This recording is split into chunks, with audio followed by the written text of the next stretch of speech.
Nelson Ndiege, ni mrajisi wa vyama vya ushirika. Tunayo mipango mbalimbali kama tume. Tunayo mikakati tunasema vipaumbele viko kama 7. Lakini ili tuweze kutekeleza vipaumbele vyetu, tumeona kwamba ni vyema tukaanza kwa kushirikisha wadau wetu. Katika hili sisi kama tume tumekuja na kampeni maalum ambayo inaitwa Linda Ushirika, Chagua Uadilifu. Kampeni hii manake itakuwa inatekelezwa na wadau mbalimbali. Lengo ni kuongeza uwajibikaji na usimamizi wa mali za ushirika. Kwa hiyo hata kwenye shughuli hii ya leo, kazi kubwa pamoja na mambo mengine kwenye eneo la usimamizi, eneo ambalo tumeliongelea na tumekubaliana na wenzetu ni la kutekeleza kampeni hii ambayo imeanzishwa na tume. Kuna watu ndani ya vyama ambao bado wana ile mentality ya uiziwizi au udukuzi au kutofuata maelekezo ongozo ambayo imewekwa na serikali kupitia Tume ya Maendeleo ya Ushirika. Tunao watu zaidi ya 200, si ndio, viongozi bodi mbalimbali ambao tuliwaondoa kwenye uongozi kwa sababu ya kutoridhishwa na namna walivyofanya majukumu yao. Lakini tunazo pia nadhani zaidi ya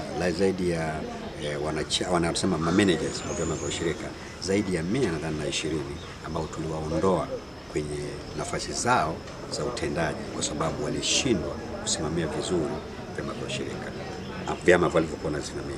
Lakini pia tunayo mashauri, sina idadi kamili, lakini tunayo mashauri mengi. Mashauri maana yake ni kwamba cases ambazo tumeziripoti TAKUKURU, kwa sababu wakati mwingine issue yenyewe jinsi ilivyo ni issue ya unasema ni jinai, si ndio, wizi, si ndio? Kwa hiyo hawa wanatakiwa washughulikiwe kwa mujibu wa taratibu za nchi. Naitwa Profesa Alfred Sife, ni makamu mkuu wa Chuo Kikuu cha Ushirika Moshi.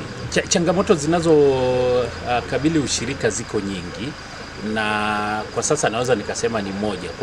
Naweza nikasema moja ambayo COASCO wamekuwa wakisema siku zote, vyama vingi vya ushirika vikikaguliwa vinapata hati mbaya. Kwa nini vinapata hati mbaya?